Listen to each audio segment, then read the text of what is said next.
Hello everyone and welcome to today's video. Today we are talking about the state of New Hampshire, the Granite State, and some news in its 2026 U.S. Senate race. Where on the Republican side, one candidate for the Senate has dropped out of the race and is supporting a potential U.S. Senate run by someone named Sununu. So if you're unfamiliar in the story here, Republican State Senator Dan Innis was running for U.S. Senate against Scott Brown.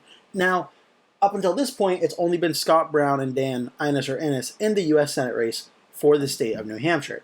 But a few weeks ago, the brother and former U.S. Senator of Chris Sununu, John Sununu of the state of New Hampshire, expressed interest in running for this race. So much so that several statewide Republicans have been encouraging Sununu to run, and that a draft John Sununu petition or campaign petition has been started to try and get him into this race.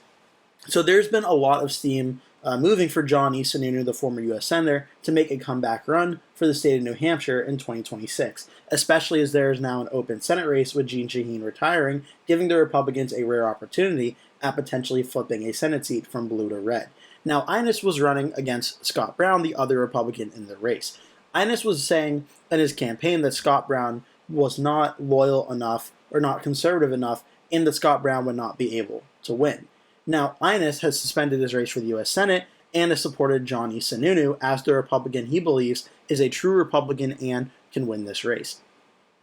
So right now, the way the race currently stands is that this Senate race is an open race. U.S. Representative of the 1st District, Chris Pappas, is the most notable Democrat in this race and is going to become the Democratic nominee and will face off against the Republicans. The Republicans right now, currently Scott Brown, the former Massachusetts U.S. Senator and nominee for Senate in New Hampshire in 2014, is the only declared Republican currently in this race. But by November of 2025, that could all be changing, with the former Senator John Sununu entering this race. And if Sununu does run, Scott Brown thus far has been very adamant that he will be staying in the race and that he believes a competitive primary between him and Sununu would be a good thing for the party, and that would make a better general election candidate. So Scott Brown, has been very adamant he will not drop out of the race if Sununu jumps in.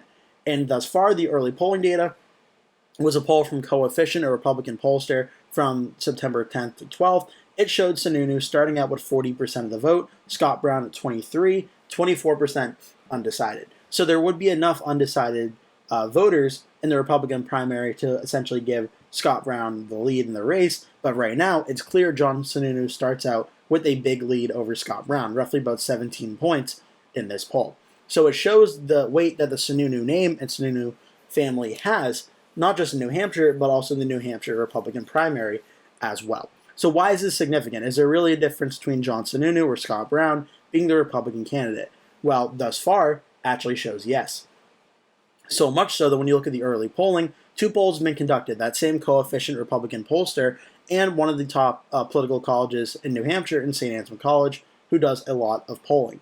And they have shown 2 polls now, with Chris Pappas leading over Scott Brown by more than 10 points. Even in a Republican poll, Chris Pappas has 50%, Scott Brown has 40%, with 10% undecided. Basically, without any undecideds going either way, Pappas already has roughly enough support to win this race. He would need literally 0.1% of the undecided voters to win against Scott Brown.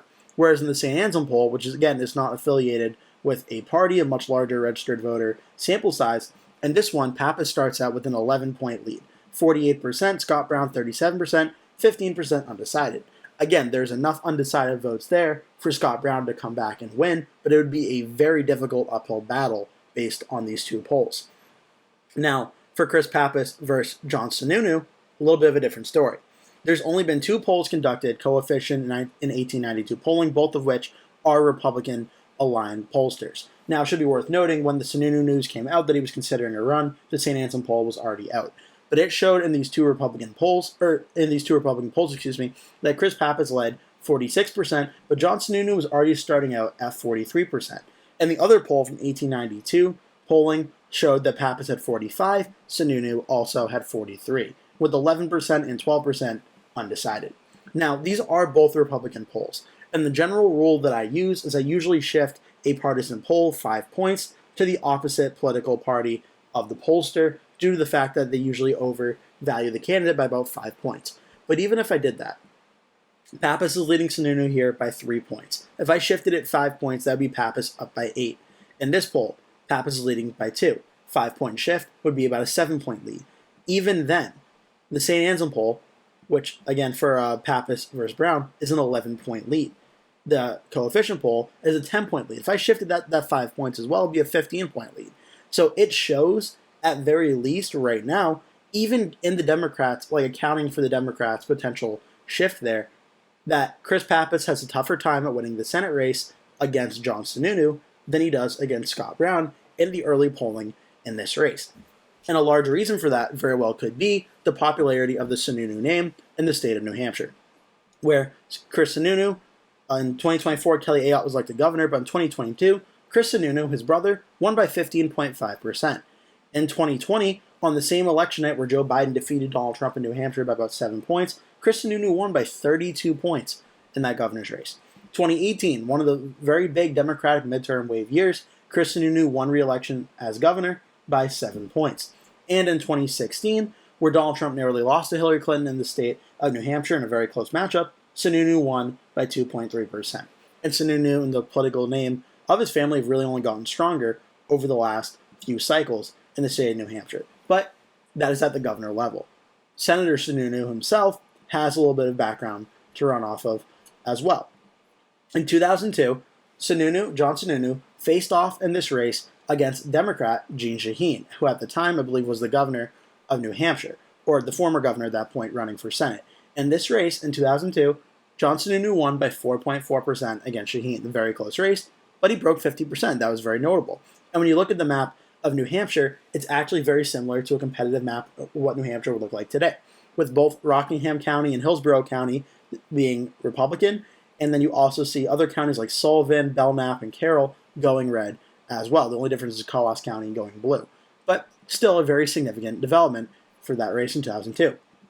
Now, 8 years later, we see Jeanne Shaheen run against Sununu again for a rematch, but in this one, in 2008, obviously 2008, Barack Obama was elected president. It was a very big Democratic year, and now we know the political powerhouse that is Jeanne Shaheen in the state of New Hampshire. Shaheen wins by 6.3%, which comparatively to how the presidential race went in 2008 was actually not too bad. When you realize that Barack Obama defeated John McCain by 9.6% in New Hampshire, we saw Sununu do approximately about 3 points more to the right than that. But you see New Hampshire here, Rockingham County barely goes red, you see Belknap and Carroll barely go red, but you see Hillsborough go blue. I've gone over Hillsborough in other videos as well, but essentially for the Republicans to win the state of New Hampshire, they need Hillsborough County to be going red, as the populations of Rockingham and Hillsborough combined, being Republican wins, give the Republicans a little bit of enough vote to be competitive, not guaranteeing a win, but it gives them enough votes to be competitive. If Hillsborough is going blue, there's a very likely chance the Democrat is winning that race. So that's what it looked like in 2008. Now, 2014, very strong Republican midterm wave year. Jeanne Shaheen's in a tough race against former Massachusetts Senator Scott Brown, who, after losing to Elizabeth Warren in 2012, moves up to New Hampshire, runs for Senate. Close race, but Shaheen wins by 3.2%.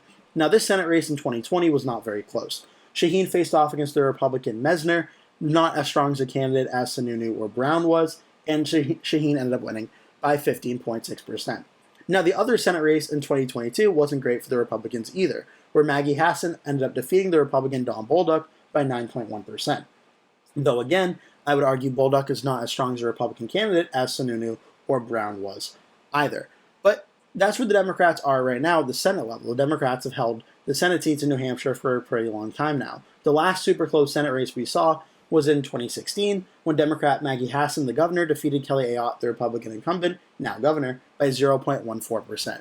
And this race could be a glimpse of what a super competitive race would look like, where Kelly Ayotte did what she needed to do. She won Rockingham County, she won Hillsborough County, she won Belknap and Carroll counties, and she won Colas County. But ultimately what ended up happening was Maggie Hassan won very narrowly by roughly about 1,000 votes. So this is what a super close race would look like. Now, it's going to be a big if that even if Johnny Sununu decides to run, can he make this race super competitive? I think that Sununu will make this race, if he enters, more competitive against Chris Pappas than perhaps Scott Brown would be or other Republicans would be in the state. But the question is, can Sununu actually win? Because winning a Senate race in the state of New Hampshire is different than winning a governor's race. For a lot of reasons, governor's races are usually less partisan and nationalized than Senate races are. For instance, New Hampshire has a long voting history of voting for the Democrats at the top of the presidential ticket going back to the year 2004. Despite it being very close at times, Democrats have consistently won. At the Senate level, every Senate race since 2016 has gone to, or since 2014, has gone to the Democrats. So for Sununu to run in this race against Chris Pappas, it gives the Republicans a rare opportunity at being competitive in this race. But I also don't think it guarantees the Republicans will win. I think it just guarantees that this race will be competitive. But it is very interesting, this news, that Dan Innis is dropping out of the race, because it leaves Scott Brown and Johnny Sununu as the only two notable Republicans in this race, and setting up essentially a collision course between two Republicans, one being from a popular New Hampshire political family that just had the governor of the state for 5 or 6 terms or so in the state, or 4 or 5 terms or so in the state of New Hampshire, facing off against the former Massachusetts U.S. Senator and nominee in 2014 that certainly has proven his ability to fundraise in great numbers. So it could be a very divided primary as well. It also should be worth noting New Hampshire is one of the latest primary schedules in the country, I believe wrapping up in the second week of September before the general election. So if Brown and Sununu go the whole distance or so, they will only have about 2 to 3 months to make their pitch to the grand state voters. Whereas Chris Pappas, running as the only notable Democratic candidate right now, essentially has like a year and 2 to 3 months or so to make his case. So I think this is a very interesting development in the New Hampshire Senate race as we await the announcement from John Sununu and what he'll decide to do in this race, and if he enters, what Scott Brown decides to do. I hope you enjoyed this video. Make sure to like and subscribe if you did. Leave a comment below. Tell me your thoughts on this Senate race, on this video, on the state of New Hampshire, who you think will win between Pappas and Sununu or Pappas and Brown, and all of that. Also, make sure to hit subscribe as well, as I post at least one video every single day that you're not going to want to miss. It's always about the latest election news and election predictions. Thank you so much for watching. I hope to see you in a future video.